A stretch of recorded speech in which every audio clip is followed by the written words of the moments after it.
So, yeah, shall we record the thing starting now then? Sure, go ahead. I don't have to dim the lights slightly. Studio setting. Uh, I just feel under pressure. I feel under pressure to say something like some sort of big announcement about how this is the Stella Box Head Podcast and joined, Oh, you do some- co-hosted by snkneogeoman Sal.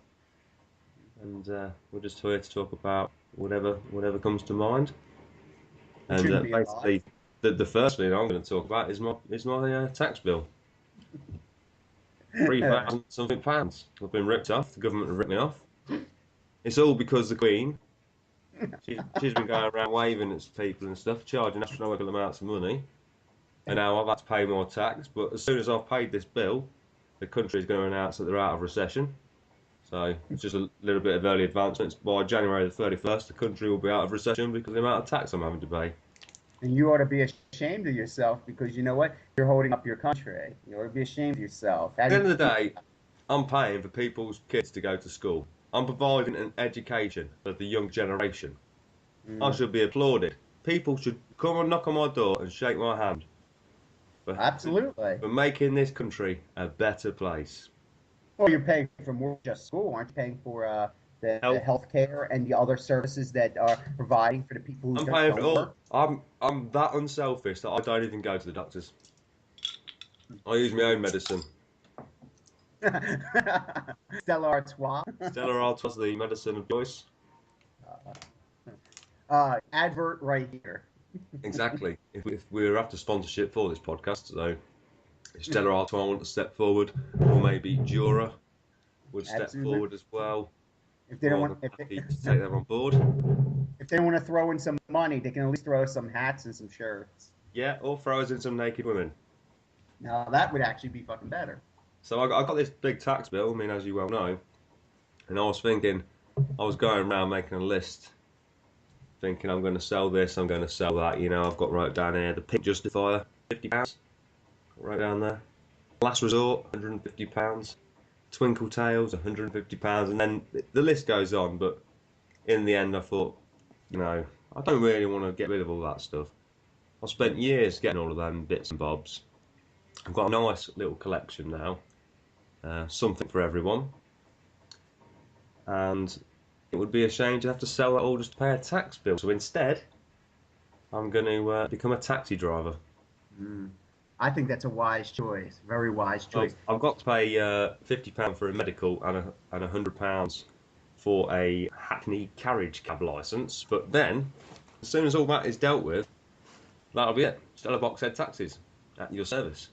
Absolutely, and then you'll be making, a million times more than that. So it's actually worth in the short run. It will kind of strap you. In the long run, you're gonna have a bit of pocket change in here, and then you're gonna get to meet a lot of interesting people at least.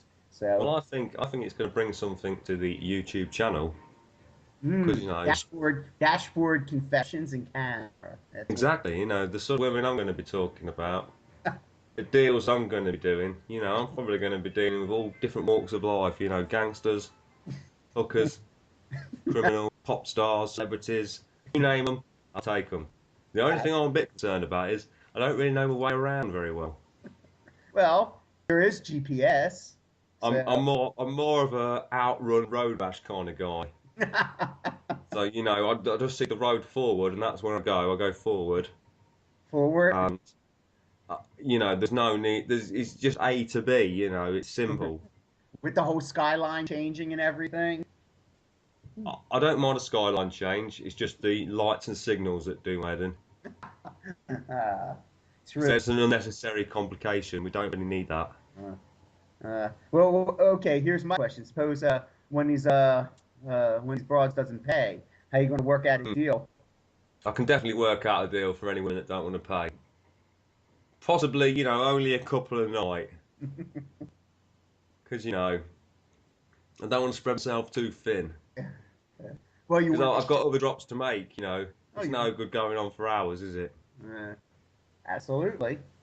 You got to think about the bigger picture. You know what I mean? Up here thinking, down there for dancing.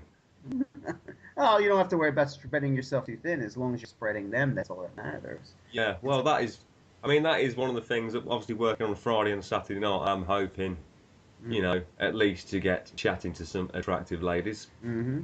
And most Although, and most will probably be drunk coming out from the clubs and the pubs.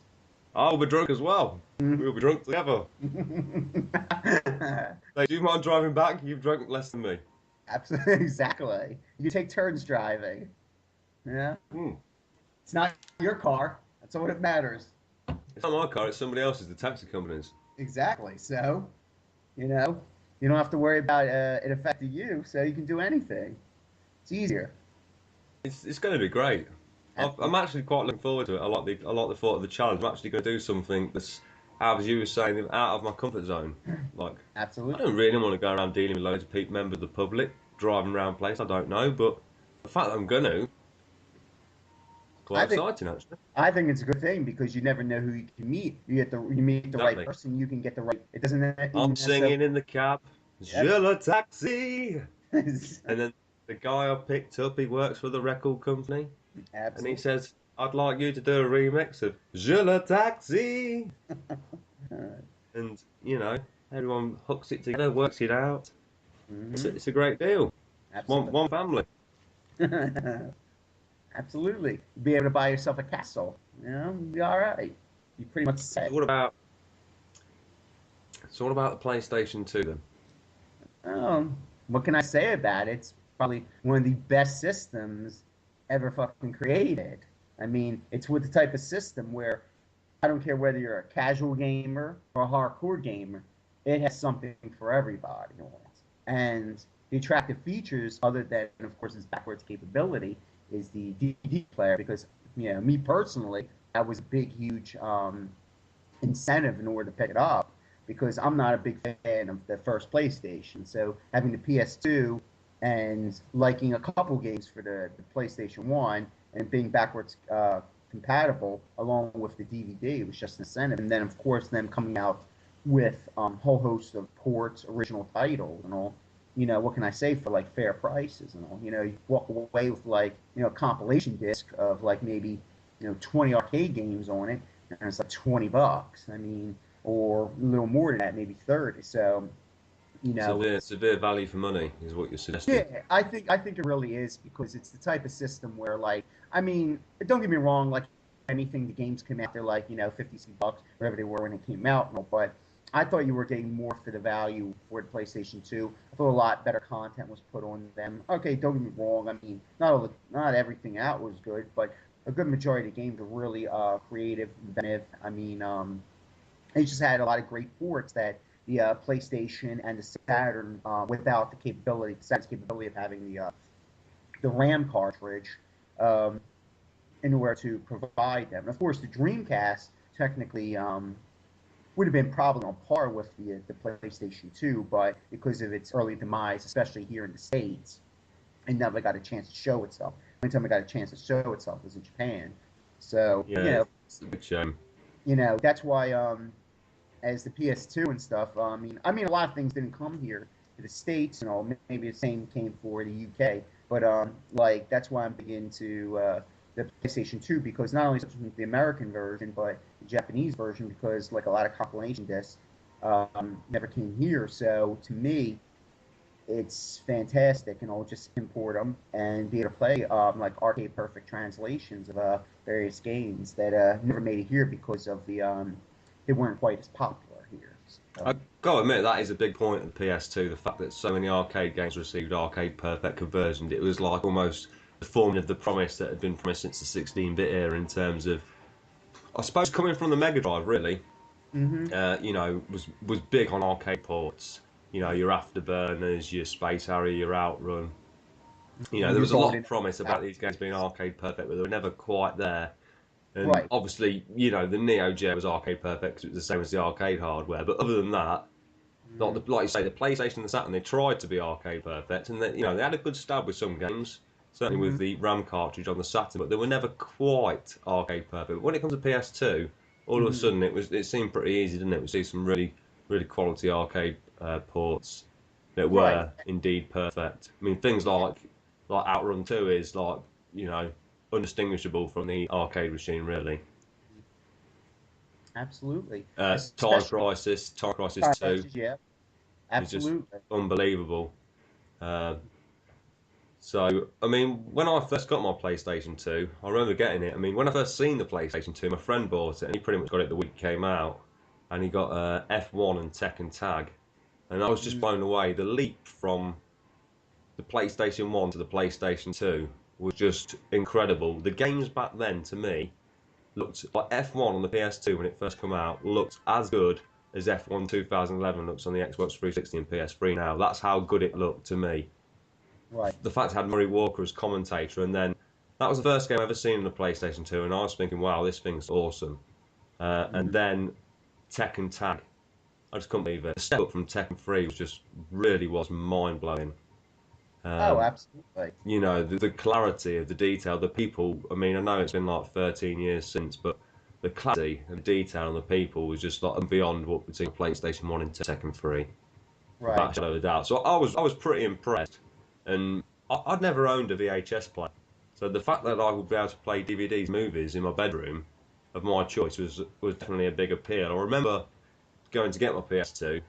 It had been out probably about 6 months, I think. It was when Grand Theft Auto 3 had just come out, and I went to the shop, and I'm sure the machine was £200 for the basic bundle with just the controller. And I went to the shop, and this lad, he must have been about 6 or 7, and he ran up to me and he said, "You're going to get a PlayStation 2? You're going to get a PlayStation 2?" I was like, "Yeah, yeah, yeah, I'm going to get a PlayStation 2." And he's like, "You've got a Grand Theft Auto 3."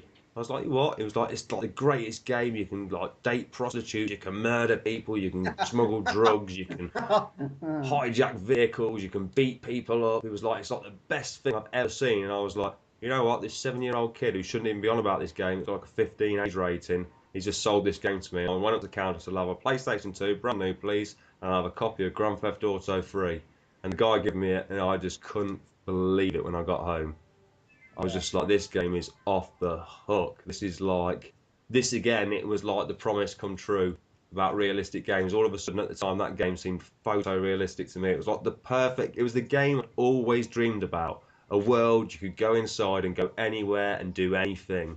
And there it was, Grand Theft Auto 3. And I was hooked for like literally 2 weeks. I didn't even have a memory card. I just played the same missions over and over till silly o'clock in the morning, and it was just awesome. Really was fantastic. I proper fell with PS2. Mm. The That's probably, see, when I guess the Dreamcast, I can't really consider the Dreamcast in a sense and all, but the PS2 I think was the huge leap that actually basically helped the demise of the arcades, because the fact of the matter though, as the PS2 could handle a lot of the arcade conversions quite perfectly, and the fact of the matter, they can actually create original titles. Let's say you say, Time Crisis 1, 2, 3, whatever it may be, or another particular title. They don't have to necessarily bring it to the arcade to, with fancy graphics. They can actually just throw it on PS2 and it would look like an actual arcade game. I think that's primarily the system. It actually just put the nail in the coffin as far I totally agree. as We'd had the promise with the PS1, like the Ridge Racer and the Tekken 2, and correct. the same with the Saturn, Daytona and the Sega Rally. They were very, very close, but they weren't quite there. But the PS2, like you say, I mean, Time Crisis 2, a game I spent countless hours playing on the PlayStation 2, was just mind blowing. Really was incredible. Like, it was almost indistinguishable from the arcade version.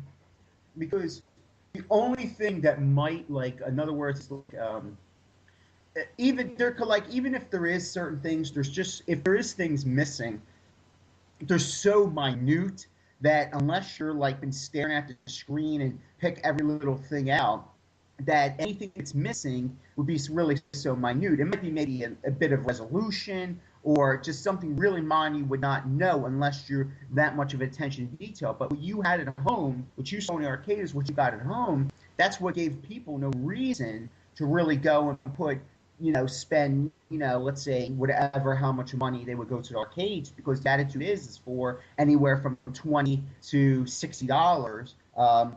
I can just have it in the comfort of my own home, sitting there in their fucking boxer shorts and shit and playing it, rather than have going to arcade and staying at Stinks and, dealing with the different people. And also, it's that's the type of leap forward that the PS2 to me actually had, because you didn't have that back then. Even like I said, the Saturn was good. They had a lot of great translations from that were way better than, of course, the PlayStation. But you need the RAM cards or something to be off. Like a lot of times, usually in the games, the resolution was off, or there was something not quite right with the game. But I mean, they still were good. But and then they just really couldn't handle 3D as well, as even while they tried to, like a pseudo 3D, but it just wasn't there. Whereas the PS2 could handle anything from 2D to 3D with ease. There was nothing it really couldn't handle. There was no problems it could encounter.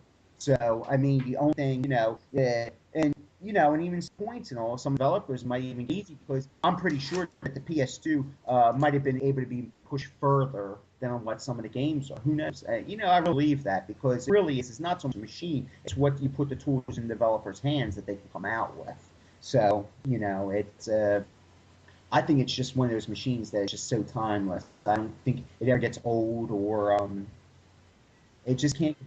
There's something for everyone, really, isn't there? I mean, it's a machine where there's no way you can own a PS2 and not find a game that you like, no matter who you were, where you came from, or what your tastes were. There's just no way you wouldn't find something that you liked, because the library is huge. I mean, this was one of the first times where a games library for a system was in the thousands.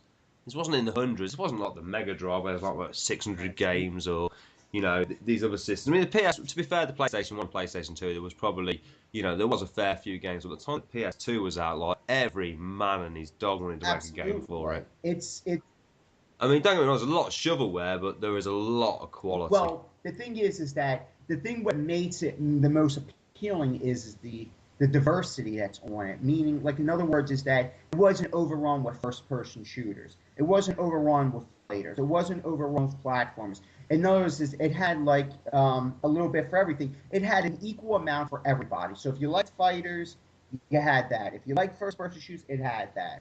In other words, it had, and platformers, it had all those type of games and all that. Okay, albeit it might be in 3D, but the thing is, you did have those games available, or if you couldn't, or if you didn't like necessarily everything, at least you can at least have the backwards capability to play games that you still enjoy on the PS1 and all. So in other words, is that the whole machine and just the whole entire build design and just the whole concept of thing was just well put together. It just, to me, where it could accomplish 2D and 3D with ease, and it wasn't so basically overburdened with just one genre. And whereas today's consoles are focusing mostly more on one genre and focusing on the first-person shooter, whereas that didn't. So you didn't have to worry like, oh, that's a system, that's a kiddie system. That system is only first-person shooters. No, it has everything. So it had everything from the meek and mild to the hardcore. So it fulfilled everybody's needs, and that's what I think what makes the PS2 like probably one of the greatest gaming consoles in history, as far as leap forward from really the 16-bit generation. My personal opinion. Yeah, no, I mean, certainly the PS1 playback was a big thing for me, mainly because my PlayStation 1, I actually got involved in a car crash with one of my friends, and it was pretty bad. I mean, we obviously survived, but it was pretty bad. Somebody reversed out on a road sideways with no lights on, and we ran straight into the side of them. We was doing X amount of miles per hour. I won't go into too many details, but it was certainly a big collision. Their car was wrote off, his car was wrote off, and my PlayStation 1 was in the back. Now, it didn't work very well anyway. It was sort of PlayStation 1 that you had to play the games with the machine turned upside down. It was that kind of PlayStation 1. It definitely had some sort of like disc reading issues. So when it come to making the insurance claim, my friend said, "Do you want to claim for your PlayStation 1?" And I was like, "Yeah, why not?"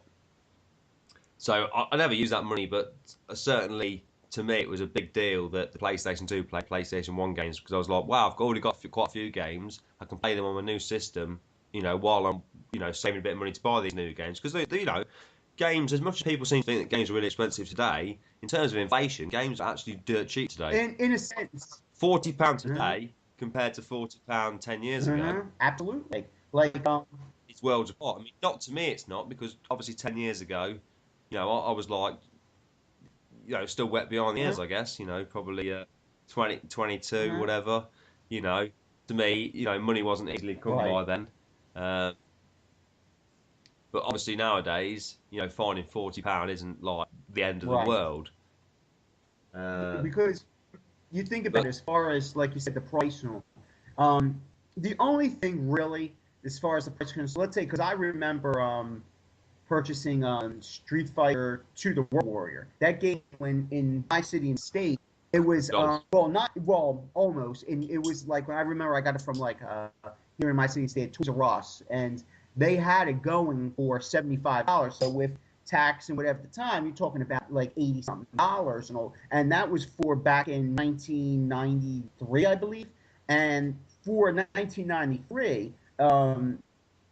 To me, it's a lot of money. But the difference is today, a game might be $60, which to me is not bad. But the problem, how they nickel and dime to people, is the bullshit DLC. Whereas back then, you didn't have DLC. Either you can use a Game Genie or find a code by doing various controller motions and button presses. So there's kind of like a little bit of difference as far as that, though. But sorry, but I digress. But getting off topic, though. But I agree. The price wise, it's actually not that bad today if you think about it. No, I mean, like, yeah, I remember my friend paying like £80 for Secret of Mana on the SNES, and I paid £70 for Virtual Racing on the Mega Drive when it came out. Uh, and that was like '96, so that was like way before the PS2. Well, what was that, like 4 or 5 years before the PS2? Maybe it was '94 or '95, but it was certainly a few years before the PS2. So yeah, but I mean, obviously games were going to be cheaper. I mean, the price of manufacturing a Yes. disc and a crappy plastic box in comparison to like the cartridges with the PCBs and all the capacitors on them. I Right. mean, it was right to come down in price. It's not like I'm not saying that games should be £80 now or anything like Mhm. that sort of business because they've got no right being there because there's just not. You don't get the packaging, you don't get the Correct. artwork, you don't get the manuals, you don't get a solid thing. I mean CDs. I mean a cartridge. You can get a Mega Drive cartridge now, throw it out the window onto the patio. It may split the case or whatever, but I'll plug it into my Mega Drive, it'll still work. Absolutely. If I get a CD and skid down the floor on it like a Hmm. surfboard, it won't work. Correct. And the thing is, too, like you said, the thing is of course, and the reason why, of course, like you said, the thing is the plastic, the PCB boards and all, and the fact of the matter, yeah, that's expensive. Whereas CD, literally, to just buy CDs, just to have them to make, are like less than like $1. So all you're paying is just for literally, it's just the content on the disc and all, because the plastic box, half of that shit's recycled, recycled from God knows whatever the fuck is in there. And the manuals, like you said, some of them produce really good manuals. Some of them just give you like it's like a leaflet or a pamphlet they give you. Whereas it's like you said back in the day, other than like Super Nintendo and Nintendo, where they had the shit boxes though. But other than that, like the Mega Drive, or the Genesis, you had a real hard clamshell case. You had a real manual to it. Sometimes it was in color. There was a lot of thought, and you had artwork on it that took time, whether it could be good or bad. I mean, you had a lot more that went into it. It was like a lot of eye candy that goes into it. Versus nowadays, it's not even about that anymore because it can just have a stick figure on it. All they care about is the name. It can just have a fucking smiley face on it. What difference does it make? They don't put that much effort into it because it used to be when you used to buy games and all. Sometimes if you didn't have access to the magazines and the internet wasn't really that big back then or it wasn't around and all, you judged the game based upon the way it looked on the cover and on screenshots. You know. Oh yeah, definitely. Um, I remember reading the magazine reviews like it was some sort of Bible. I was like addicted to it. Oh, when I got magazines, I would just read them from front cover to back cover, and then I would just start again. Same. Absolutely. That's obviously before the internet. You didn't find out about games via a Hmm. computer. You only found out about via Correct. magazines, And and you put a lot of trust in those yeah, people giving you an accurate review. correct. Absolutely. But a lot of times, you would just rent the games, wouldn't you, and try them out first. Certainly, where I come from, when you was buying games, moving away from the PS2, really more the cartridge based stuff. But I would often rent them from the video shop, and if I liked the game, I'd buy it from the video shop, and they determine the price based upon how many times they'd hired it out. Right, right.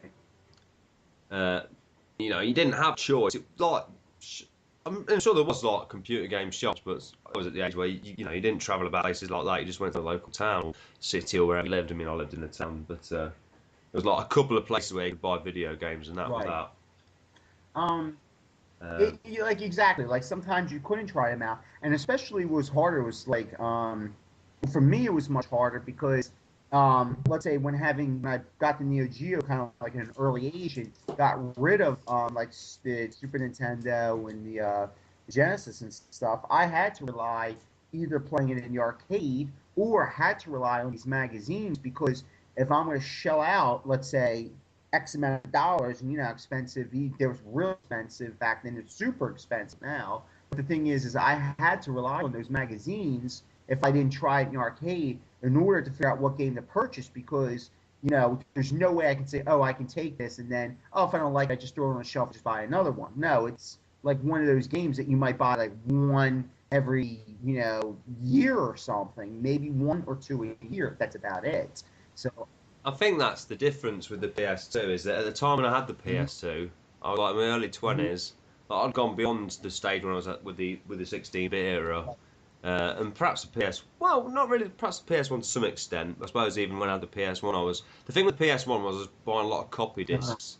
I had my machine chipped, copies.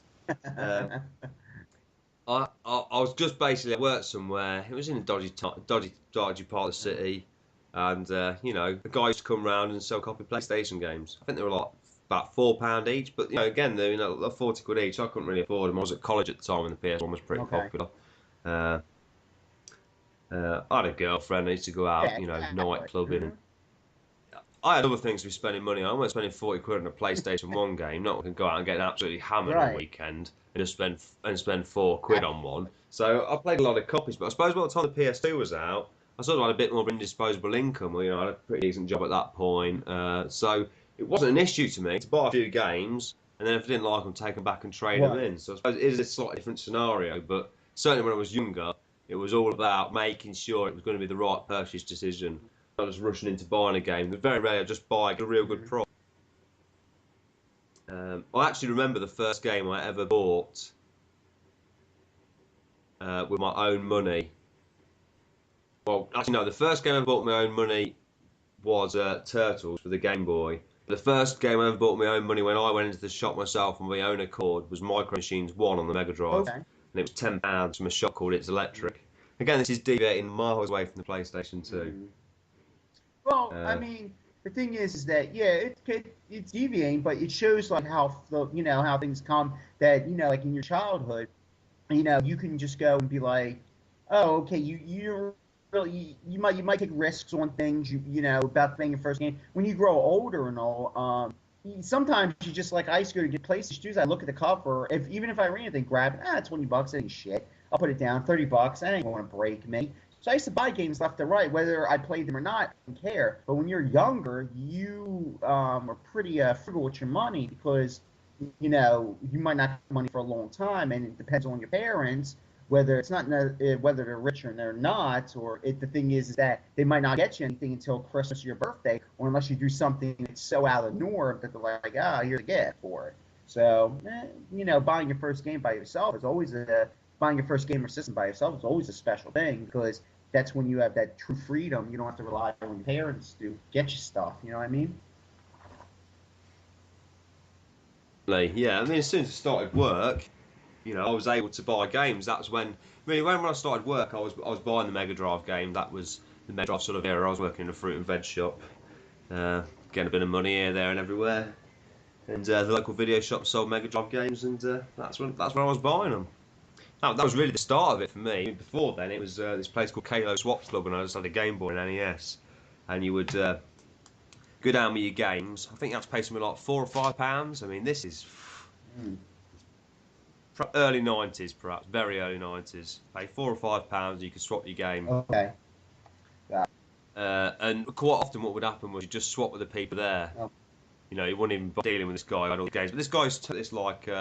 It's like a youth centre place. You used to turn up with like, I don't know, these big plastic bread crate things. It'd probably have like 10 of those full of games: Super Nintendo, Game Boy, NES, Mega Drive, Master System, and you just sort of take your pick what you wanted, and you pay the money and swap your games. That was where it first started, but then I started buying them from different places. But it wasn't really the Mega Drive. The Game Boy was a system where I got games at birthdays and Christmas, and that was Right. that. Gotcha. That was a different world there then. Yeah. Game Boy was something. I had one. I enjoyed shit out of it. It was good. Yeah, I loved the Game Boy. I thought the Game Boy was really cool. The Game Boy is so nostalgic to me because I've seen the Game Boy being played in the playground. I was just from this guy. It's called James Olivetti. Not that really matters. He was a dodgy kind of geezer. Even at like 12 years old, he was dodgy.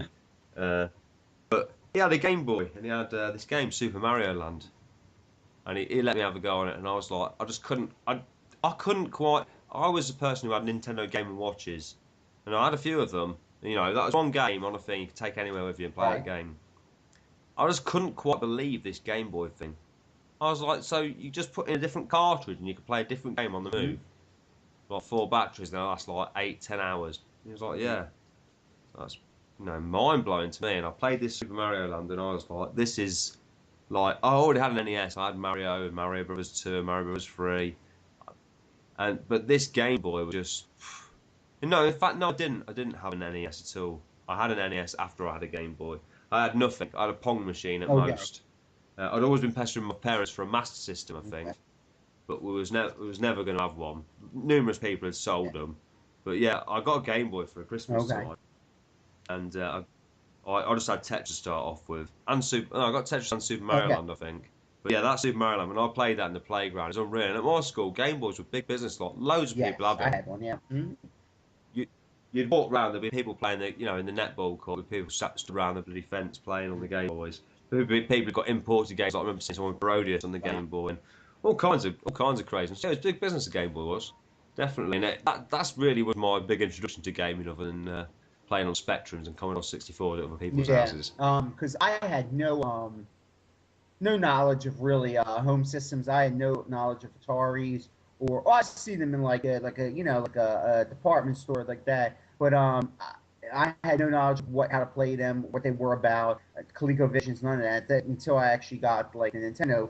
I mean, because like I would go to like like a grocery store or something like that and see an arcade game, look at the graphics, ask your parent for like a quarter to play it. You're playing it for a little bit, like, oh, that's pretty cool and all, but no real game experience until the Nintendo, because when the Nintendo came out, like everyone had one. So like you said, I was pestering the shit out of my parents and saying, no, I really want this. Like, I don't put aside birthday, whatever. I don't care what you do. I really want that. And after that, putting in Mario Brothers, I was like, oh no. And then it just began from there. Then of course, then later on, got a Game Boy. I think I traded somebody something for that and got the Game Boy and like a whole like sleeve of different games and all. But yeah, absolutely. It was Game Boy is it's revolutionary. It really is, because that was.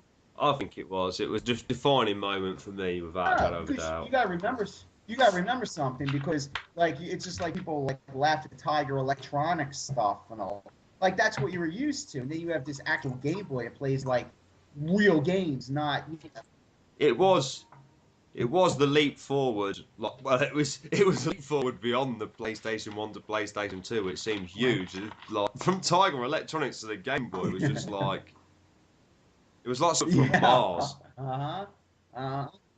It's like, holy smoke, like spaceman invented this. It was dropped down. Like, there's no way humans come up with this business. There's no way. And the games, like, I mean, the game we got with it, Tetris, was just unbelievably and good. Addictive. Oh my word, I'm sure that was all I had to start off with when I first got it for Christmas. I think I got Mario Land with like some Christmas money. Like, probably like the week after Christmas, but certainly for this week, it was Tetris, and that was, I played the death out of that game.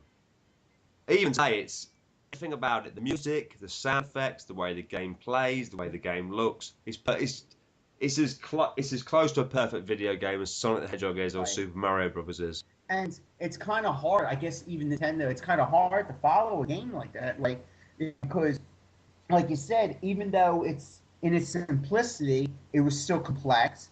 It was addictive. It was so simple, but yet like everything was there. It was like a perfect game. Because you imagine a perfect game has, all these mind-blowing graphics, fireworks, bells, buzzers, and whistles and shit. It didn't have really any of that. It was just so simplistic, but it was just so addictive and so fun and just like the perfect game on the go that, like, it's amazing that it's genius whoever came up with the concept for it. Just absolutely genius. And It's amazing that they've never been able to make a Tetris game as impressive as the Game Boy exactly, I one. was about to just say that. Nothing ever came close to the Game Boy.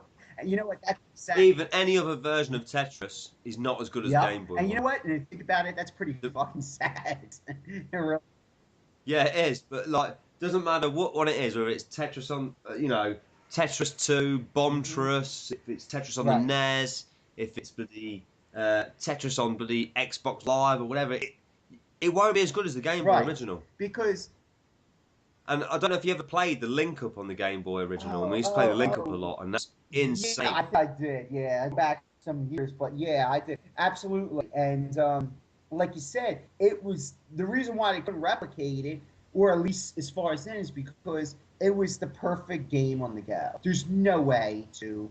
It's just the perfect. They invented like the perfect game on the go. And like you said, even if you just play it on Xbox Live, you sit there and play. It doesn't have the same feel of sitting there like like at the fence or on a bus stop or on some whatever playing that there. That music is like you hear a lot of this. What do they call it? This music, this computerized music. They call it bit music or something like that. And yet, a lot of these people use Game Boys, and that sound, the sound that the Game Boy produced was just very unique. It was very unique, and it was striking. Like the sound effects in Tetris, when you get 4 lines, the sound it makes. Just Is, even some of the minor graphical effects that you take for granted, just clearing the lines or just doing whatever. Just the way the whole thing was set up, it was just for Game Boy. It's an amazing system. That's why, like, when you see retro channels and stuff, a lot of times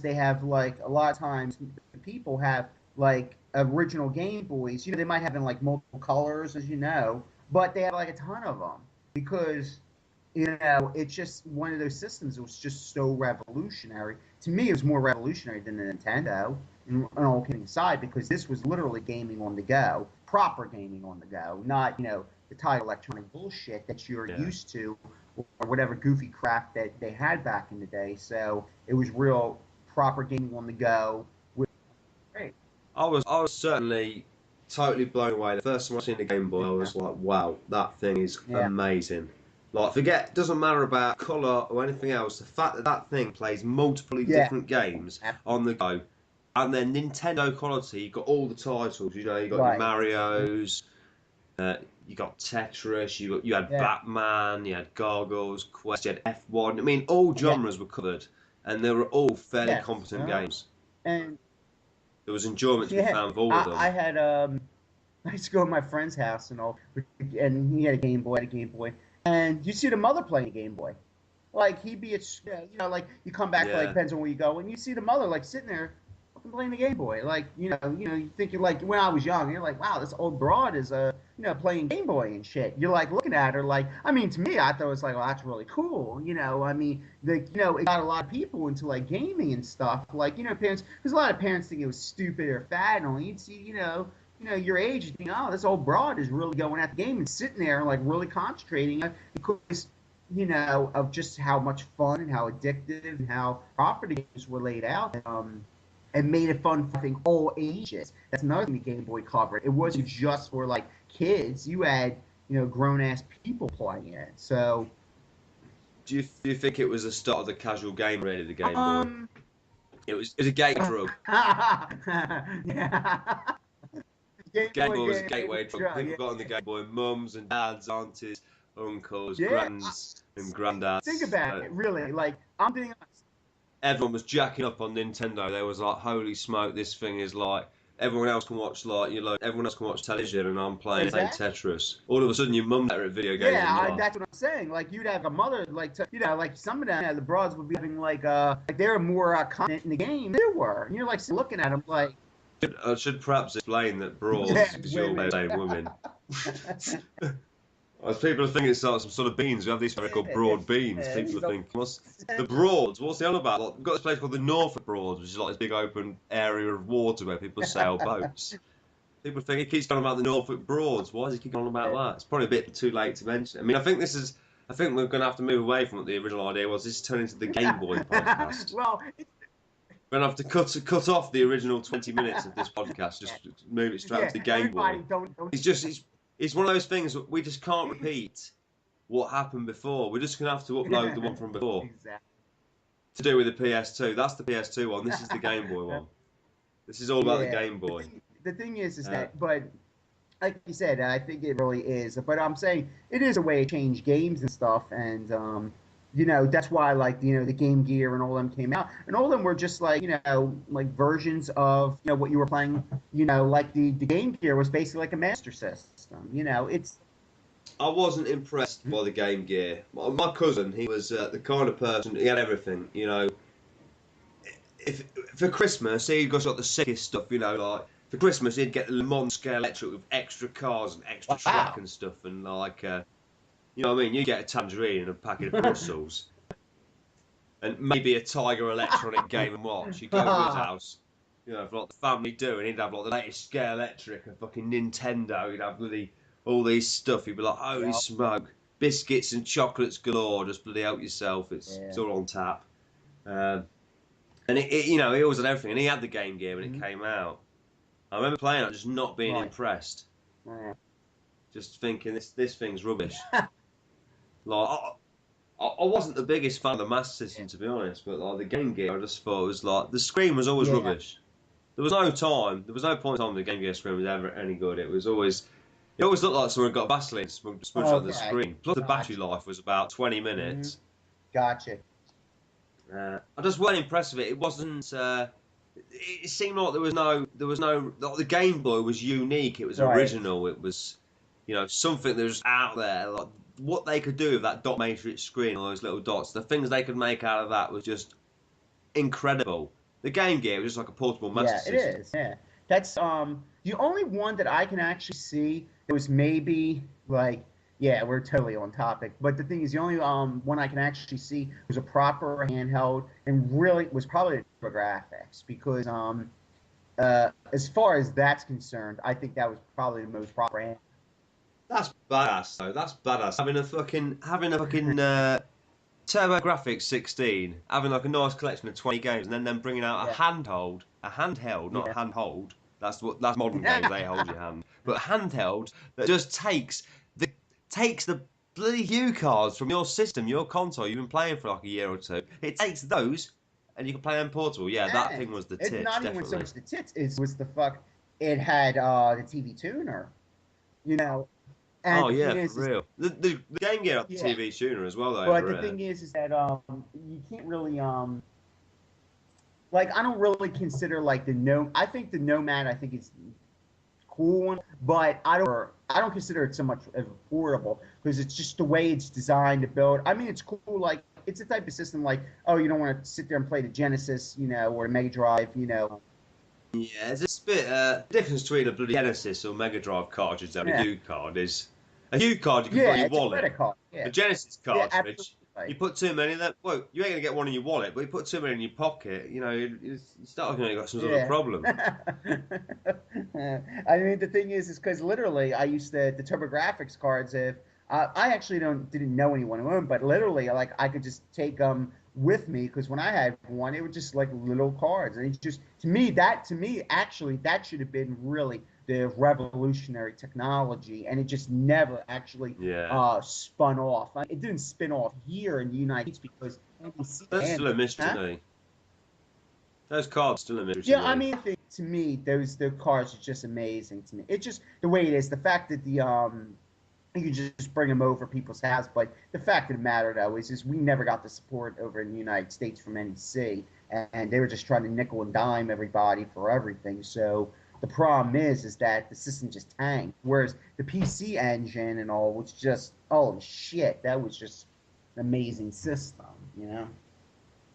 Yeah, I feel like I missed the boat a bit on that. I mean, the only reason I won't get a PC engine now is just because it's just another pit Yeah.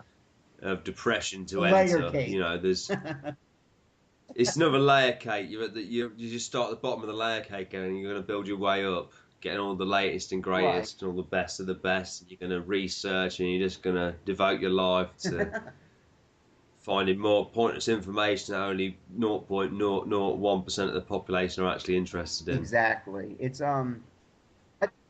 I think it's a cool machine. I think again, just going wildly off topic, it's nice not to own everything. Because when I go to gaming events and gaming expos and stuff, and I see something like the Atari Jaguar sat there or the PC Engine, I'm straight over there playing it because I don't own one. Right. And that's, I've like Adam the Policeanaut, I've been to the RCM event with him a lot of times, and he'll always say, because he's got almost everything, like he's got a lot of stuff, and he'll always say, oh, I could just play this at home. Yeah, exactly. And no, it's just like didn't you have a Jaguar not too long ago, didn't you? I had a Jaguar. I do regret getting rid of the Jaguar actually, because I did enjoy Tempest on it. But again, I always say this to people, and people always sort of, I don't think people sort of really realise the importance of it. But the more consoles you have, the more games you will buy. Well, yeah, absolutely. As a collector of games, it's just sort of instinctive to think, I've got a Mega Drive, I'm going to search on eBay for Mega Drive. And you just keep going through and you, like me at the point, I mean, I've got that many games now that I'll go for like 20 pages without seeing anything I'm interested in. But, you know, you'll always look, like for a long time I used to look for SNES games until I realised that the box ones were so expensive it just wasn't even worth my time looking anymore. I just had to be content with what I had. Same for numerous other systems I've got, to be honest. But yeah, the more systems you have, if I had a PC Engine, I'll be out there looking for all the bloody shooters. Absolutely. Simple as that. That's the problem. I get 5, I get Exactly. 15, 20, 25, 30. I'd find out there was 80 on the system, I'd want to get them Well, all. that's the whole problem with having, like you said, all the different, so many different. Because the problem is you get sucked into having to have a proper library for each of them, because each, regardless how good, bad, and different the system may be, you just want specific games, and for every system there's good stuff, and you want to collect for it, and all. Then you lose track of another system. You're like, oh, I shouldn't ignore that. It's just too much to concentrate on, and it can actually throw you out of whack. It really can. I mean, not even the sense of just just so much of room and disorientation of the whole entire mess, but it's a financial bind too, and it's a lot going on, and that's why sometimes it's keep focus is more of what usually the best and all. But yeah, I'd like to have all that. Like I said, I wouldn't mind having a Dreamcast, but just nah, I just too much. I got enough and all to try and compete with, so. It's all good though. But I respect the Jaguars. It's a couple of good games, but I'm not gonna run out and get one. Yeah, that's why I got rid of it, is because I thought to myself, you know what, there is like literally a handful of good games on this system. Do you really want to own a system to play a handful of good games? And some of those good games were expensive to get hold of, and I thought no. Right. But just if anyone's wondering, I would definitely recommend Tempest 2000 without a shadow of a doubt, Alien vs Predator, Power Drive Rally. And to be fair, like the few times I've played the Jaguar at gaming expos and stuff, I kind of like the bad games on it, just because I can find some humour in bad games. Oh. I kind of got an affection towards some bad games, because to me there is amusement now. I've always found it amusing. I used to do this all the time with the PlayStation 1. I would find a bad game and then take it to my friend's house, tell him it was a good game, so him and someone else was there playing it, trying to enjoy it when it was terrible. Get really frustrated. I find it hilarious. Yeah. And then after they'd like tried for an hour, I'd be like, yeah, this game's absolutely awful. That's why I brought it round here. And they'd be like, you bastard. You're a sick fuck. Yeah, what? We'll go back to playing V-Rally now. Forget this. Absolutely. It's just, you're wrong in there. Yeah, the only other fighting game that I saw a fighting game on it, I forget what the hell it's called. It's the one that's just hilarious. It's so out of this world. It's like it's a crappy game, but I don't know if it's called something like Kasumi Ninja is or something. And it was a fighting game, where the Scottish guy who lives. Ninja is proper fucking Like awful. Yeah. it's just like the one with the Scottish guy who lifts up his kilt and then fucking fire comes out of his ball sack. That one and all. Just My friend, he got an Atari Jaguar when they first come out from the same video shop that I used to buy Mega Drive games from all the time. Mm-hmm. Oh my god, it's nuts though. But it's good shelf padding. Oh, It's I hate it box. when people say that shelf padding. Like, why the hell? Like you said to me the other day, like, why do you have to have the whole shelf filled up? Why can't you just have space? Yeah, I mean, yeah, exactly. It's Shelf padding, like, what the, like, what? What the hell? Shelf padding? Jesus Christ, what the hell? Do you know what? Do you know them book stops? You used to get the book stops, the bookends, they're something like a bit of novelty, like a car or yeah. a gargoyle or a chess piece or something. Uh, They had those so you could put them at the end of your books so it didn't all fall over because you didn't have a full right. shelf. Yeah. What's wrong with getting a Yeah. book stop? Fucking called bookends. Yes. And it's absolutely because it's pointless to have, to fill. When I hear people say collection fillers and shelf fillers, I feel ill. Yep. it, Like, what the hell? Why would you get something to fill a shelf? because the way I look at it is why you do it like this. A lot of times it's like, look, get games you're actually going to play, you're going to use. Because the way I see it is that I want to get something that's going to fill a shelf. I've got a fucking gap on the exactly. shelf. I want to get something to fill a Plus, shelf. the way I look at it is like who are you impressing after a while? Like I'm impressing myself. Well, 7 different bloody versions of myself. The sad version, the happy version, the emotional version, the angry version, yeah, you're gonna have. psychotic You're gonna version. go through the stages of death. Denial, anger. It's acceptance. You can go through them. I've been Yeah, through them. that's Fucking on the next level. I'm on stage 2. Achievement unlocked. exactly. Alternative ending. I've got the alternative costumes. I'm ready to rock and roll. Ready to rumble. Indeed, it's something. I'll put it to you that way. It's really something. But I agree. It's just I think it's just total foolishness. It's just like, buy stuff. But why don't these people buy some blank boxes and just fill the spaces Yeah, with those? it reminds me like you ever see in some movies or whatever. It's like if you ever see the books, they're like props, and it's like they look like they're a row of books, but all it is a hollow cutout of like. Yeah, they have them in the Yeah, pubs. so Yeah. that should be the games. It should be like a hollow cutout of whatever titles you're like. There you. But seriously though, if someone come round and stole all your cartridges, yeah, and just left the boxes there, how long would it take you to realise that it weren't there no more? Absolutely, you're right. Absolutely. Could be fucking months.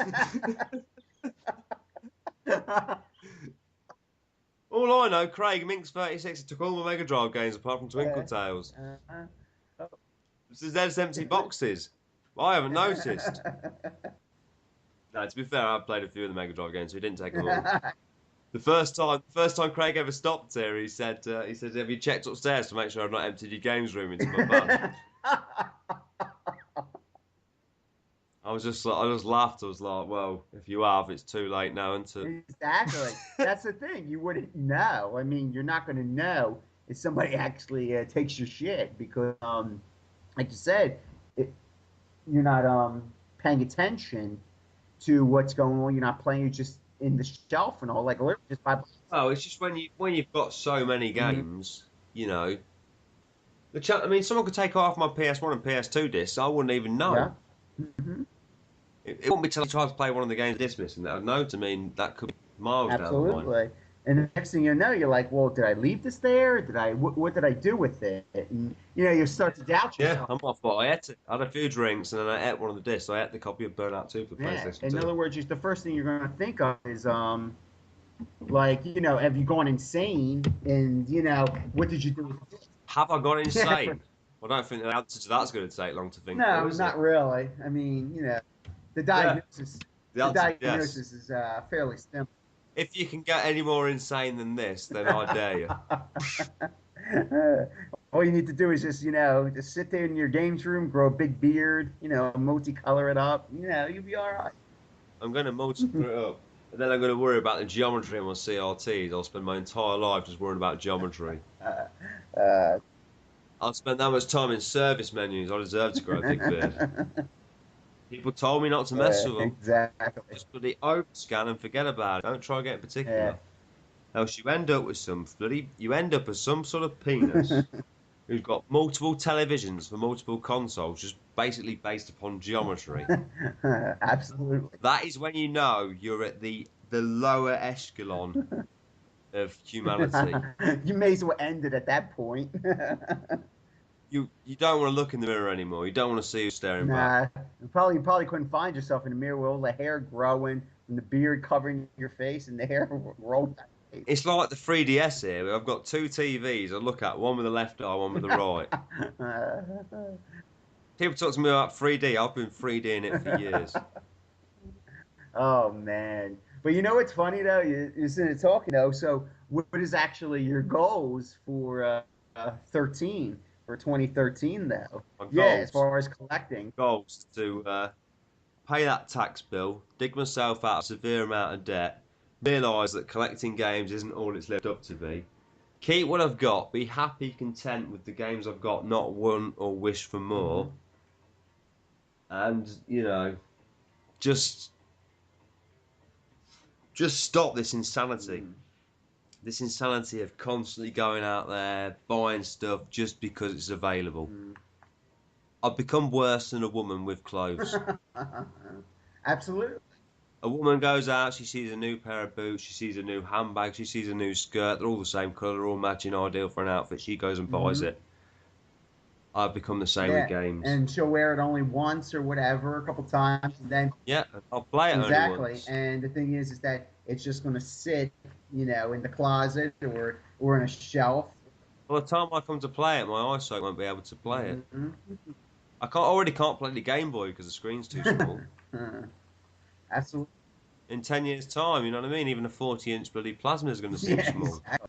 I'll have to go to the cinema for my games. Literally on the silver screen.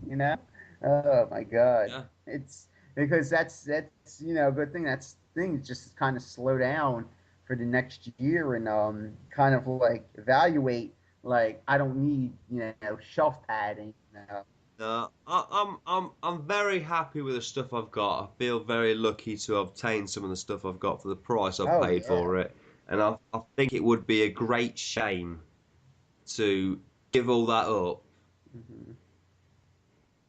because of continued greed in buying stuff. There is, for me personally, I realise every person is different in the entire world, but for me personally, uh, I've got enough in this room, enough games, enough systems, enough joysticks, enough controllers, enough memory cards to keep me going for the rest of my life. I could still be gaming at 60 and discovering new stuff. That's true. Absolutely. You know, the point of continuing on is there is no point. My original aim was to have a nice collection of Mega Drive titles, just because I was getting fed up with the current Yeah. generation stuff. Then I discovered arcade hardware, and because I didn't want an arcade machine, I ended up buying a Neo Geo. Mhm. So that was sort of my arcade machine experience. And then because of the influence from people on YouTube, I ended up buying PlayStation 2 and PlayStation 1 stuff, and then that's when things got out of hand. But don't get me wrong, I do love that stuff. I love to make videos about it. I find great humour in a lot of it, just the primitive graphics, the very early birth of Right. 3D. Because really, I wasn't there for the birth of computer Yeah. games, really. I was there. It was kicking off when I was about, but when I was into it, already, 8-bit era had almost Yeah. ended, really. But I was there for the start of the 3D era. I was there right on the Right. frontier. I experienced all that. So to me, the PS1, and the Saturn, it feels more like something I was really part of. By the time the 16-bit era had come about, 2D games were just like you know, an accepted form of entertainment. It wasn't like it was something Right, correct. revolutionary. It was just a leap forward But from whatever the they 3D games did. were the Right. next step, And really. it was the actually So, it was the expected natural step because initially things like if you remember the '90s and stuff, virtual reality was the old buzz and shit. oh, yeah, you need a Yeah, strong neck for that stuff. absolutely. And then it went from that virtual reality thing to seeing that, oh, this is impossible at this state, or not at this stage of the game. The thing is that it jumped into 3D, and from then on, it hasn't really technically it really hasn't even looked back because it's been ever since the mid '90s. The only difference is that like the textures and the texture mapping and the polygons have just smoothed out. They're not as rough to shave with as they were in the '90s. So the thing is that it's a lot. The graphics are much crisper and cleaner, and less. Yeah, but they've not got the scan lines you can shave Yeah, them, I though, have mean they? that's exactly. It's just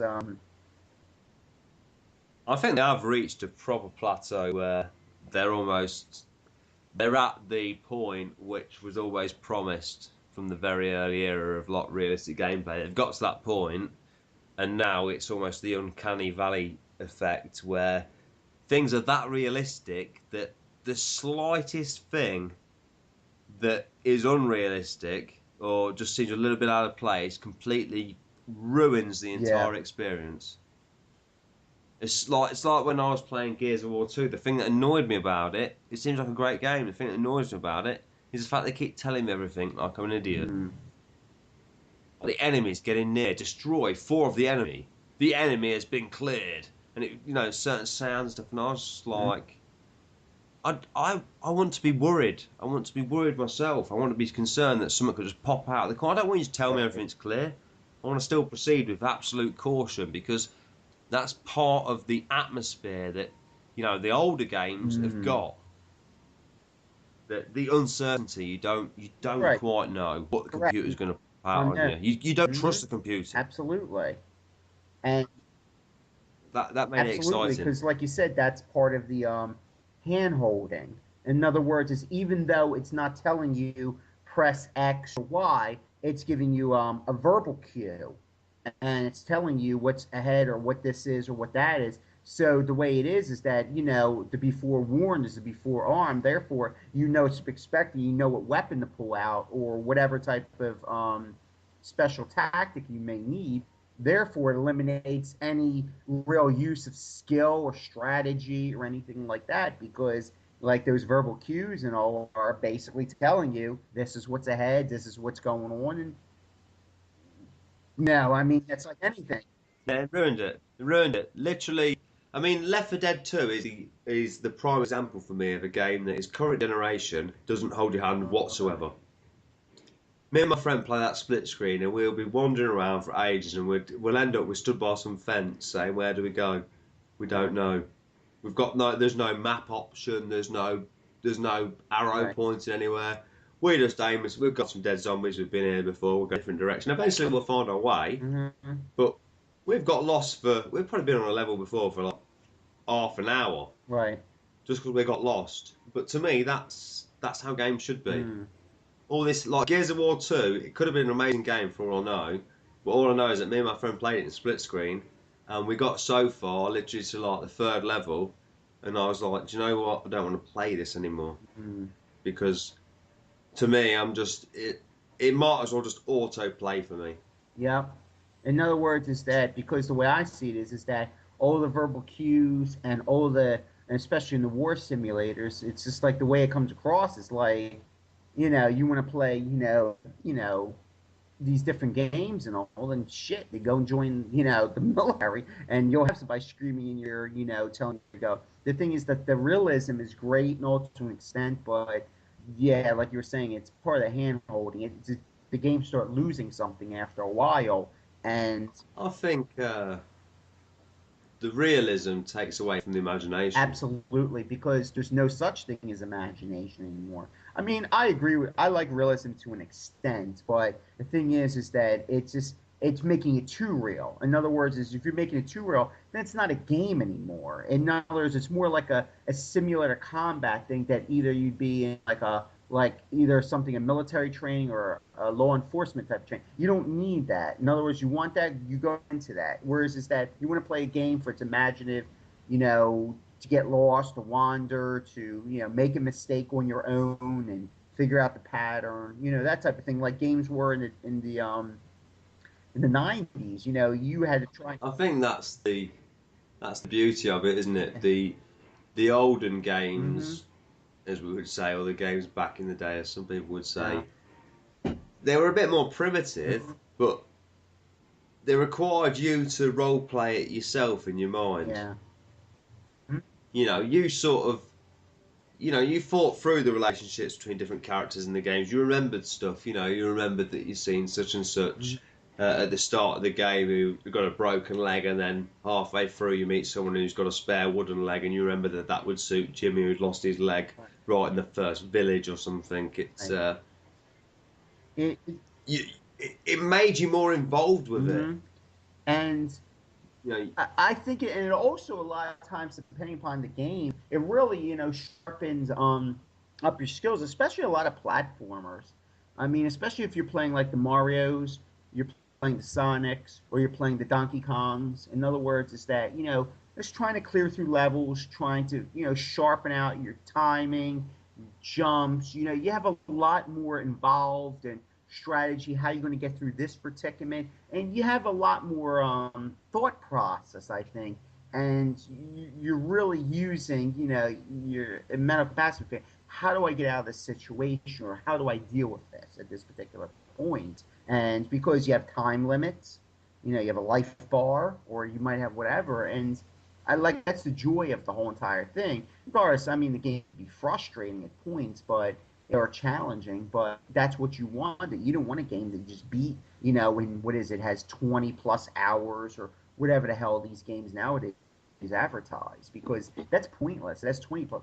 What the hell is 20 plus hours? It should be like a game you should be able to play for like a long time, not 20 plus hours or 60 plus hours. I mean, that's you didn't have anything in the 16-bit era advertised that how many hours it had. You?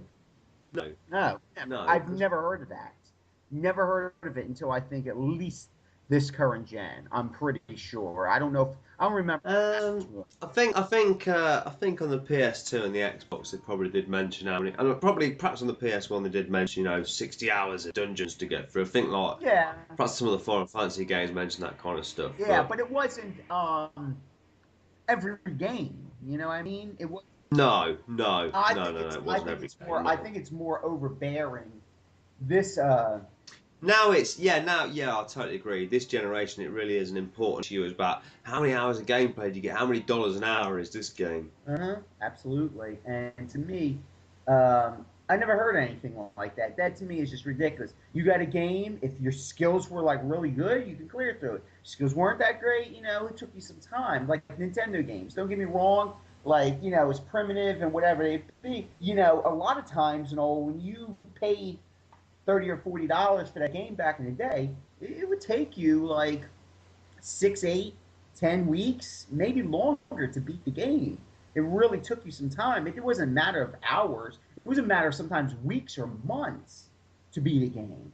Oh, crikey, definitely, I yeah. mean, like especially like I think one of the hardest games I think I ever beat was the first Castlevania. Like that game literally properly took me like maybe a month or two to get through because certain levels were just so hard because I was new to gaming. And then once you get like especially to the Grim Reaper, that was a pain in the ass. In other words, is then you have to put it down and just like okay revisit it later and all.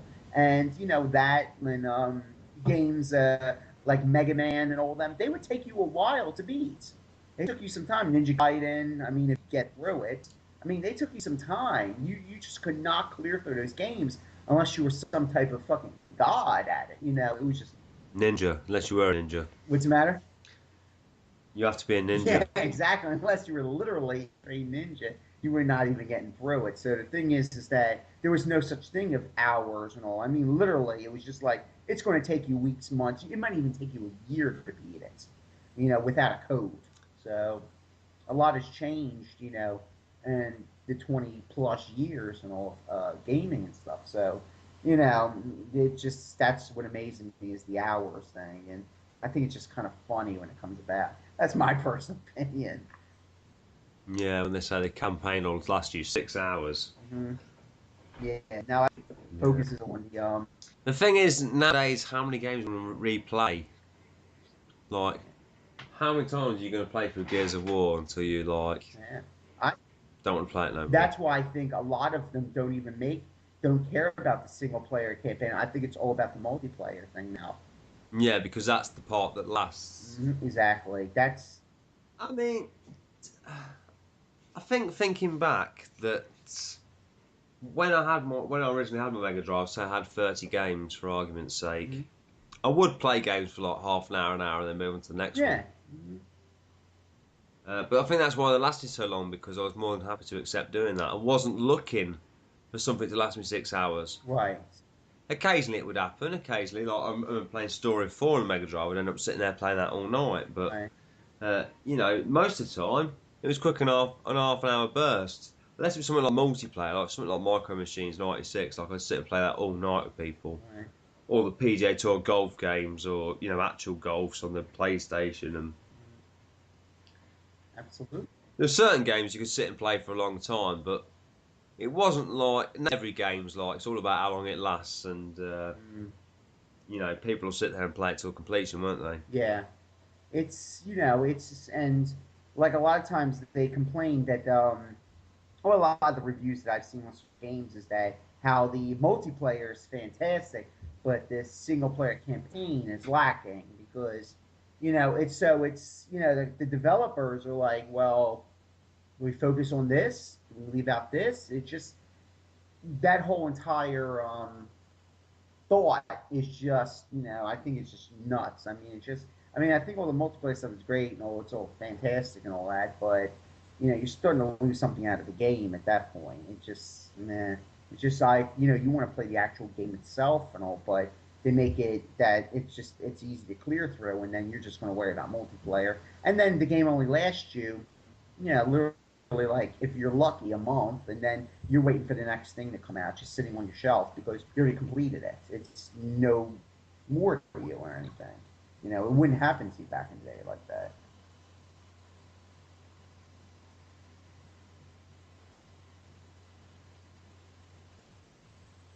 No, multiplayer's a massive deal nowadays. Yeah.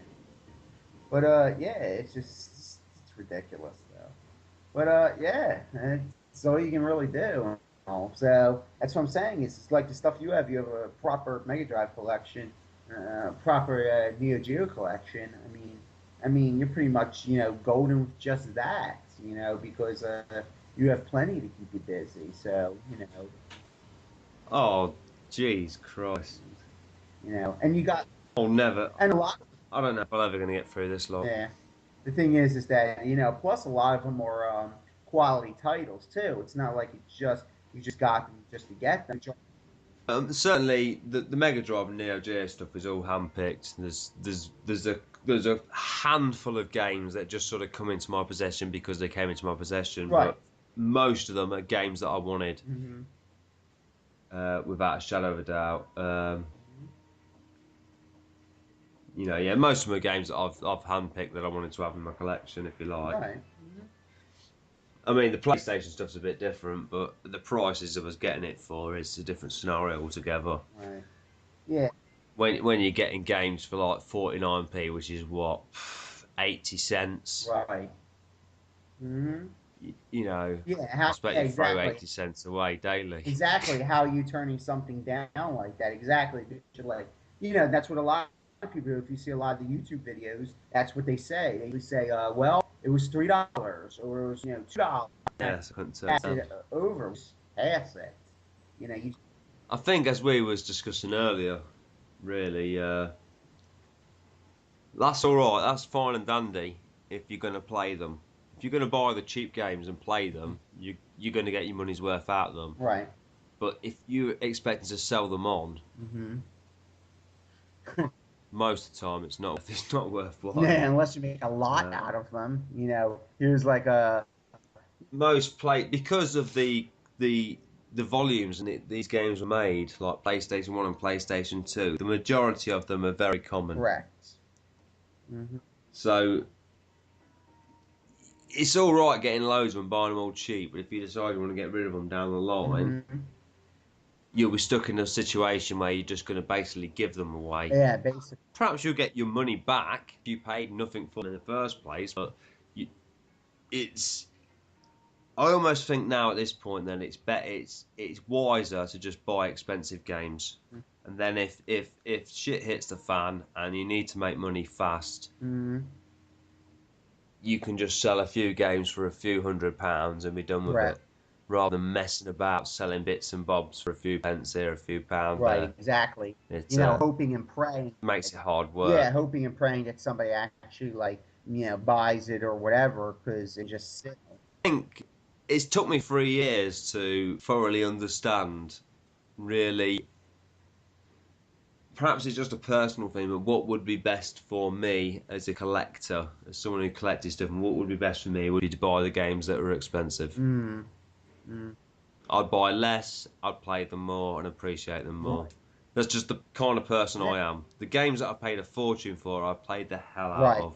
The games that I got for next to nothing, I've barely I touched. agree. Like the probably your one of your prized Neo Geo games is Last Resort, and you probably, regardless Yeah. whether you can beat it or you can't, the point is there's no definitely hand holding in the game. The thing is that Oh no.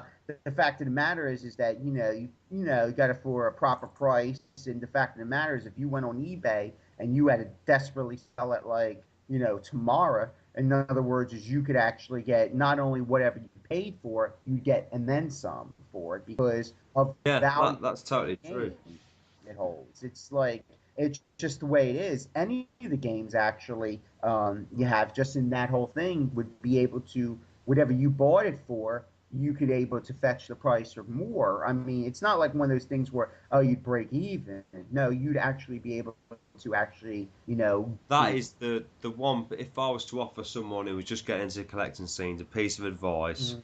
I would totally suggest that they completely go for quality over quantity. Forget about quantity because it will only bring you trouble in the long run. Right, I've got hundreds of games, but I'm playing a handful of them. right. Hmm. Absolutely. I'm better off owning 100 games and be wanting to play, you know, multiple handfuls of them. Right, at least maybe about no less than maybe, if not, you can say maybe 40%, 35, something of that nature. It would be a higher percentage because the smaller number of quality. So you can say, okay, I'll revisit it, later down the line and all that, rather than just say all these games and all. And you have so many games that you might just go out and buy duplicates of shit because you don't even know what you have. You That is sad when I hear people come back and they're like, I bought this game, I wasn't sure if I had it. Like I can say without any uncertainty, Mm-hmm. I know about every single game I've got. Correct. If I see a game out in the wild, I'll know whether I've got it or not. Correct. Mm-hmm. There's no mistake for me. I will know instantly if I've got the game or Yeah. not. I mean, When people say I wasn't sure if I owned it or not, I think you've got too many games. oh, yeah, more games than sense. You've got more games than sense. Because the thing is that you really should have a grasp of what you have. I mean, don't get me wrong. You might sit there and think whatever, but like you said, you should have knowledge of basically what you have, not just go out and. I'm pretty much certain that if anyone was to question me, if someone was to blindfold me now and say, "Do you own X game?" I'll be able to tell them without a shadow of a doubt whether I keep saying shadow of a doubt, and I'll say it every 5 seconds. Yeah, But I would say without any doubt. without any doubt that whether I had it or not, any game you could say, I could tell you whether I got it or not. When people say I bought it because I wasn't sure if I had it or not, I think, well, you've got too many games. Right. Yeah. If you have that type of thing, then the point is you have to reevaluate your spending habits, or you have to actually really have a sit down talk with yourself or have a fucking intervention because that's extreme. I mean, like you said, you should have a grasp of what you had. I knew what I had when I was a kid to growing up to adult. I knew what I had because you knew you bought particular cards. I mean, don't get me wrong, you can get caught with a shit title, don't get me wrong, by accident or maybe whatever it may be. But for the most part, you knew what you were buying because, and it doesn't make you any less of a collector if you don't have everything. That's bullshit. Because if you like a particular system you collect for, that's fine. But it doesn't make you any less of a collector if you don't buy every single game for it. That's nuts. It's just you enjoy collecting games, but it doesn't have to be for just one particular. So it can be multiple, but at least you can have a grasp of what you have. Yeah. Oh, undoubtedly, I know everything I've got. Yeah, there's no such thing as a formula to say who's a collector and who's not. I mean, if you feel you're a collector, you're a collector. If not, there's no such thing as a formula. It isn't like there's something written on a stone tablet, saying, well, if you don't have this, you're not a collector or whatever. No, that's nonsense. It's just if you're a collector, you're a collector. That's what you do. I mean, there's nothing wrong with that. So, Do you think there's a defined difference between a collector and a player? Correct. Uh-huh. Or do you think that collectors are just players that just went to the next level? A lot of times you can consider yourself a collector and a player. You can say, well, I collect games, but I collect I play what I collect. You have that. Or you can have people who are just collectors who are kind of like, people who collect like figurines that are in the boxes, not taken out. That's the collector because they're not going to take it out of the box. They're not going to play with it. It's just either shelf candy or whatever they do with it, an investment, whatever it may be. But you can consider yourself a collector and a gamer.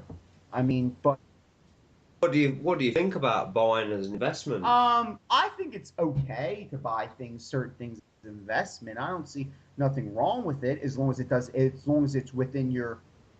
I see a lot of people who have bought PSLR, which was basically a Mega Drive role-playing game. I think it was by. I'm not even going to say who it was by because I'm probably going to get it wrong. But anyway, it was some independent guys who made him. And at the time of release, it was around about 40 or 50 pounds.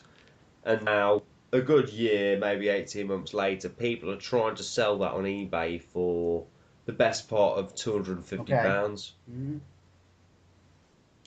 I mean, I've never seen a copy of Gunlord AES on eBay. It's not.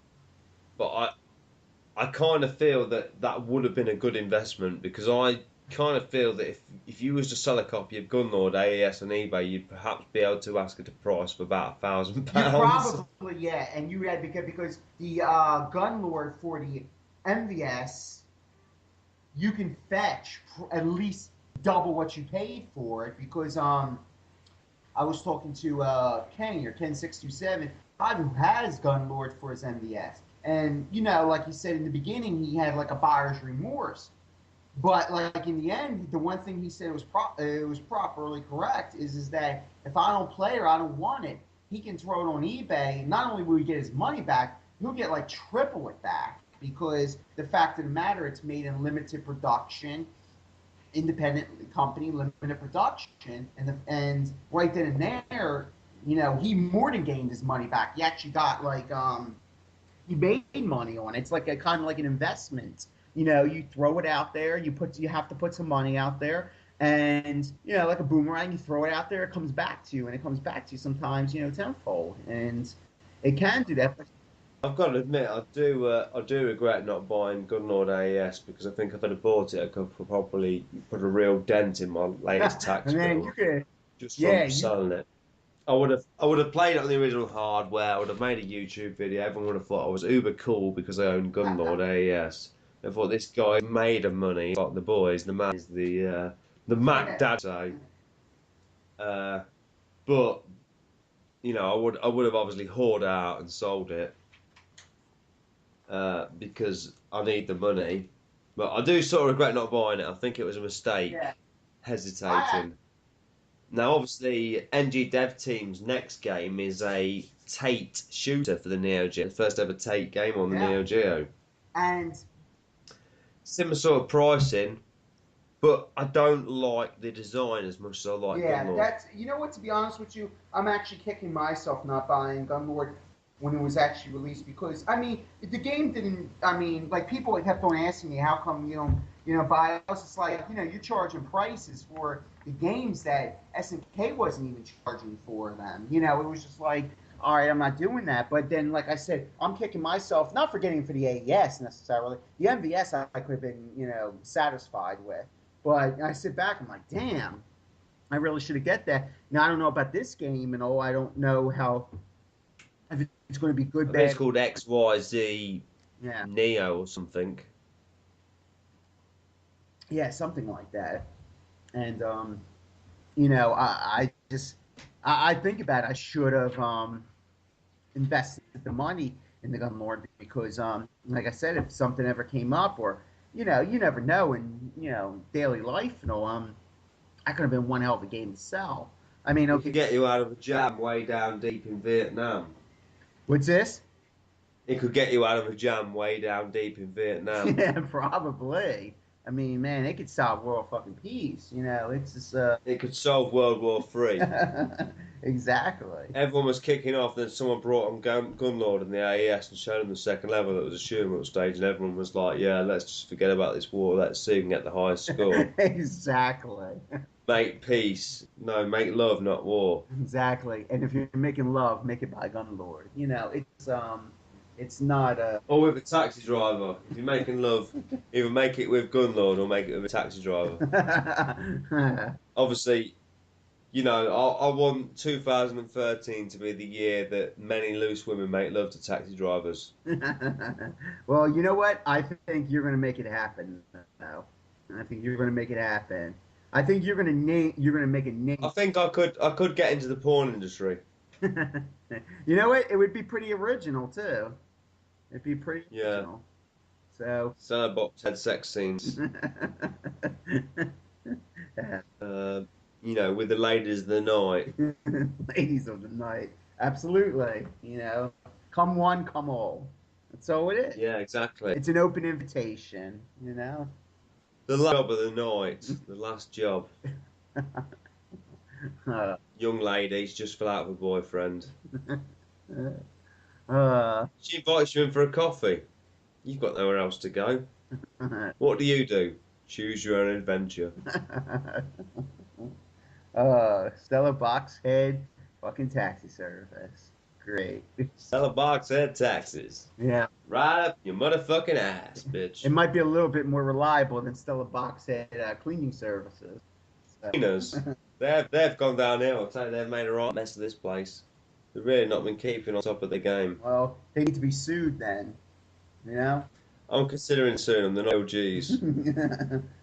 But yeah. But really, all kidding aside, it's what you call it? Yeah, the game and stuff has changed, and just the way collections. Like, my thing is just to keep the same focused on what you call it, on Neo Geo for the most part. See if I can get whatever kind of games, MVS most of the time. But don't you think the Neo Geo would have been better if the Road Rash had come out? Yeah, right. Actually, Why? Electronic Arts just didn't offer SNK any sort of support at all. What was all that That about? actually would have been actually pretty cool though. See that? Yeah, John Madden. John Madden, yeah. And we get left with his football frenzy. That's it. Yeah, you got Football Frenzy, the poor man's looking game. But absolutely, it's just nuts. Designed by people with wheelchair access. So, any other topics to talk about? We've had about 7 podcasts in this one. Well, people are getting their money's worth. Oh, wait a minute, they're not paying for it. So? They will do. Yeah, no, I'm going to put a 75-minute advert on the start of it. It's worth it.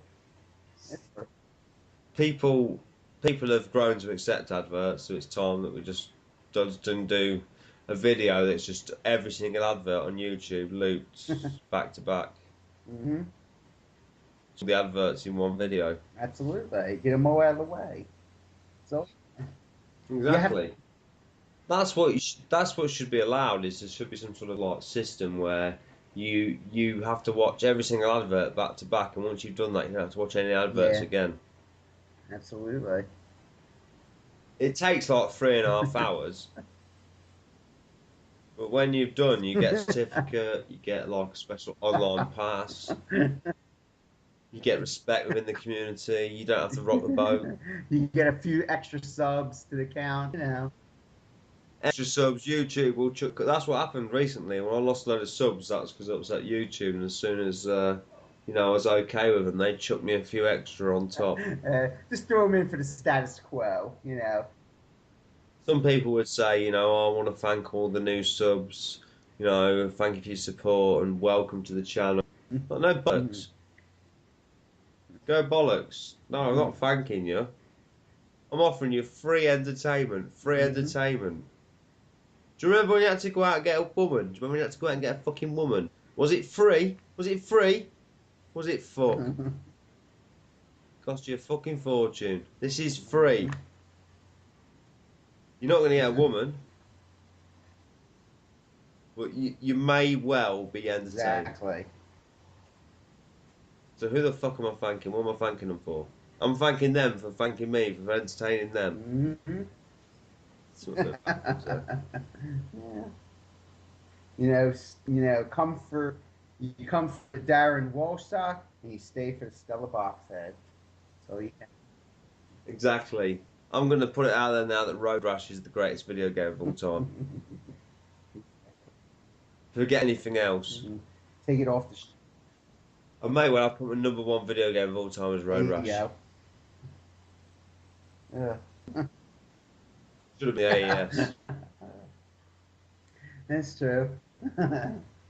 Well, I guess there's not much else to talk about. So I guess the podcast is actually kind of coming to an end now, isn't it? It's ended. It's ended. It's all right. The fans have left. They've listened. They've loved. Yeah, they they've watched learned. all 3 minutes and then they just put a like on it and then they clicked off. Fine. I'll watch yours. Exactly. It's an works. unwritten agreement, you know. Exactly. Wink, wink, nudge, nudge. Exactly. So it is. I'm just here to support you because you support me, and that's it. Exactly. Together we can fucking support each other. We can just fuck all, but we can support each other, and that's what counts. Or you could actually leave a lame comment, you know. Yeah, I could leave a lame comment. Great game, cool pickups.